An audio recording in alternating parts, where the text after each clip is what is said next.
La fin de saison est un moment crucial pour les professionnels de la location saisonnière. Que vous soyez femme de ménage en auto-entreprise, société d'intendance, de gestion ou de conciergerie, si vous êtes spécialisé dans la résidence locative, la fin de saison va être le moment idéal pour faire le point sur votre activité. Analysez tout ce qui a marché et tout ce qui a totalement foiré pour prendre de meilleures décisions pour la suite. Aujourd'hui, on voit ensemble pourquoi cette période est cruciale et quels sont les points importants à vérifier pour faire une bonne introspection, ne pas tout envoyer balader et assurer la pérennité de votre entreprise.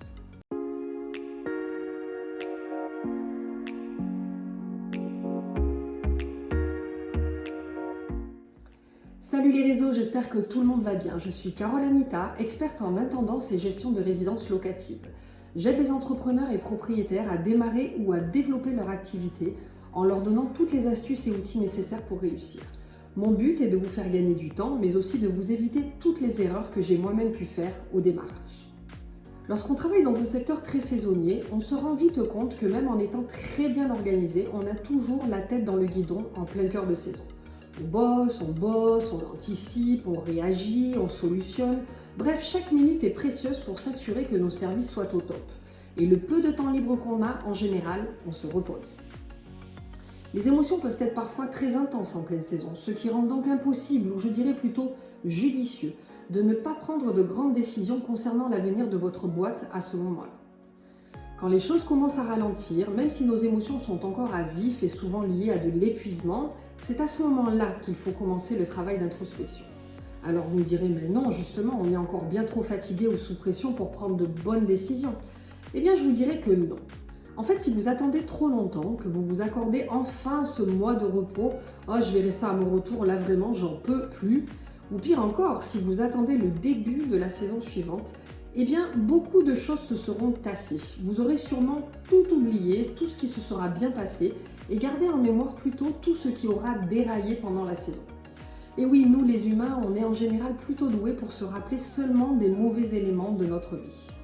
Non mais vraiment, si vous attendez trop longtemps, vous n'aurez plus les bons chiffres en tête, les remarques de vos clients, de votre staff, les conversations écoutées dans la volée, les bons moments partagés, les compliments ou les critiques, les suggestions pour optimiser ou améliorer le quotidien de votre activité.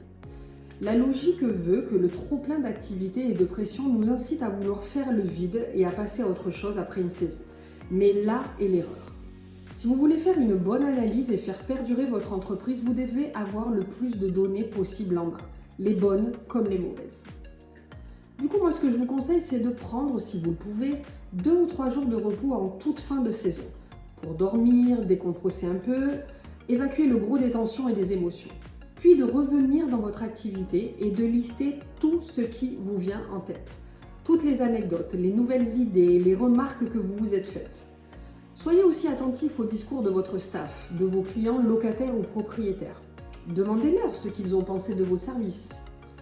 Regardez aussi vos chiffres de prêt, mais aussi vos horaires d'activité et tous vos plannings. Est-ce que les problèmes récurrents arrivaient à certains moments plus qu'à d'autres? Avez-vous manqué d'équipement? Vos systèmes en place et outils ont-ils été efficaces?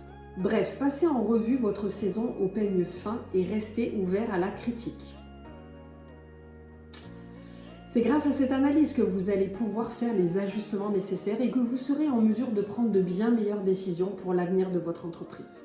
La deuxième raison pour laquelle je pense que pour nous, les professionnels de la location saisonnière, il est important d'analyser notre activité à ce moment-là en particulier, c'est que nos clients propriétaires ont eux aussi les émotions à vif au sortir d'une saison.